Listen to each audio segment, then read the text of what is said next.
Hey there, listeners. This is Rod from Cincinnati Children's. If you're listening to this podcast on anything other than the Stay Current Pediatric Surgery app, that's okay. Just know that you're missing out on content like images, articles, things that we're going to give you in the app so you can look at them in real time while you listen to the podcast. The app, again, is Stay Current Pediatric Surgery. It's in the Apple App Store. It's in the Google Play Store. Download it today, but until then, enjoy the episode.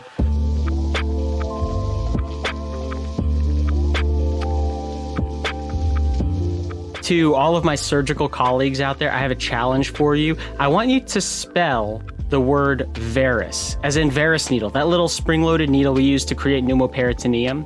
Don't Google it, don't ask your friends.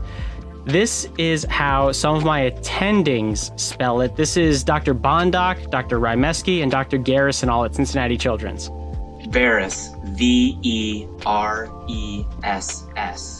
I think Varus needle is spelled Veress. Veres, Veress. What's so hard about that? Right. What is so hard about that? I mean, that's how I thought it was spelled. Is that how you spelled it in your head? Guess what? We're wrong. And you know who pointed that out to us? A pediatric surgery resident out in Ecuador. Yo soy Jorge Oliveros, soy residente de cirugía pediátrica del cuarto año. That is Jorge Riveros. He is the author of an editorial that was recently published in the Journal of Pediatric Surgery about the history of the Varus needle. And he's accompanied by his friend who acted as a translator for us while they sat on this Zoom call in their hospital cafeteria. My name is Belen Forestieri. I'm an orthopedic resident from the same hospital. We are both he's from the Catholic University and I'm from the Guayaquil University. And with their help, we're going to walk you through the history of the Varus needle and why it's only spelled with one S.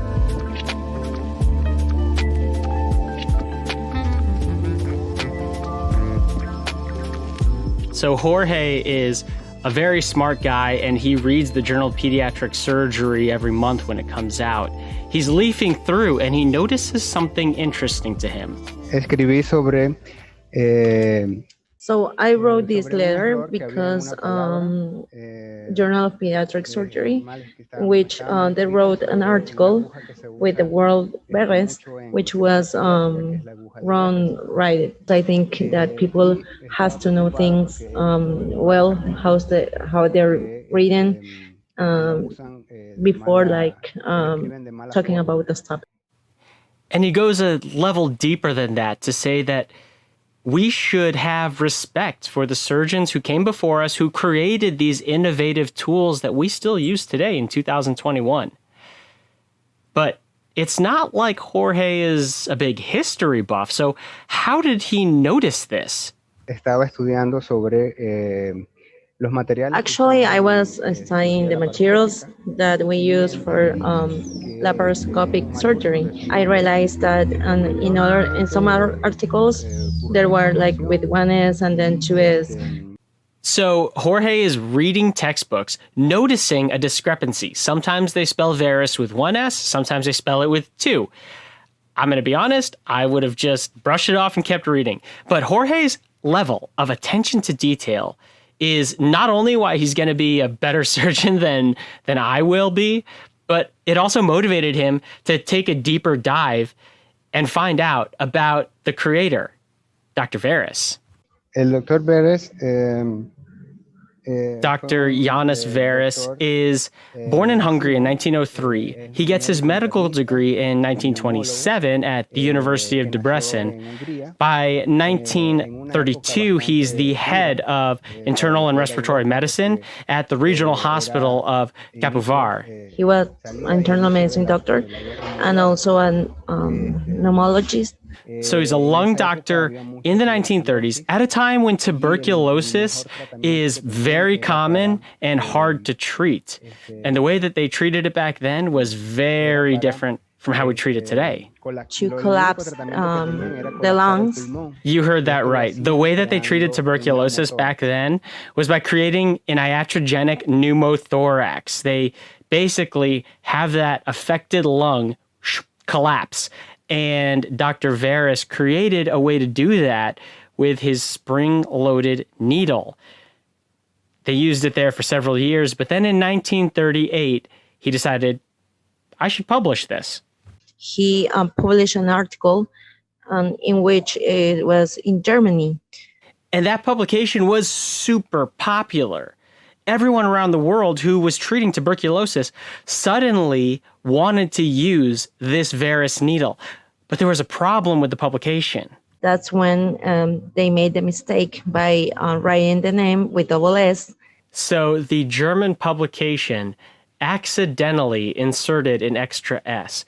And because Dr. Veres's technique and device was so effective at creating a pneumothorax, everybody around the world was using it. Everybody around the world read this paper, and they all thought that his name was spelled with two S's. That perpetuated for decades, to the point where now, almost 100 years later, we still think it's spelled with two S's. He loves watching your podcasts and reading your stories in social media and all the stuff, learning from you all the time.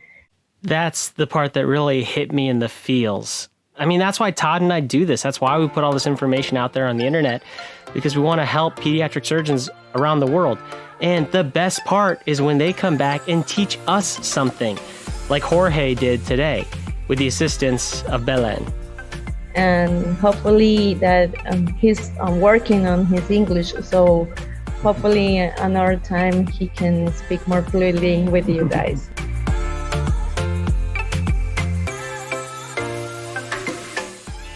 Jorge is going to go on to be a phenomenal pediatric surgeon. I have no doubt about that.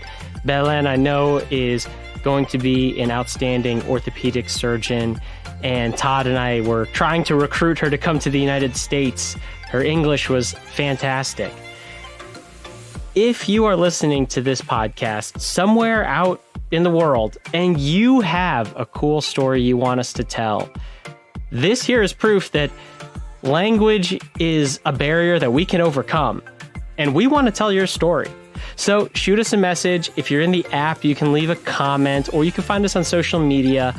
Let us know the story you want to tell, and we'll help you tell that story to the world. In fact, I'd be honored to. So until next time, I'm Rod from Cincinnati Children's, and remember, knowledge should be free.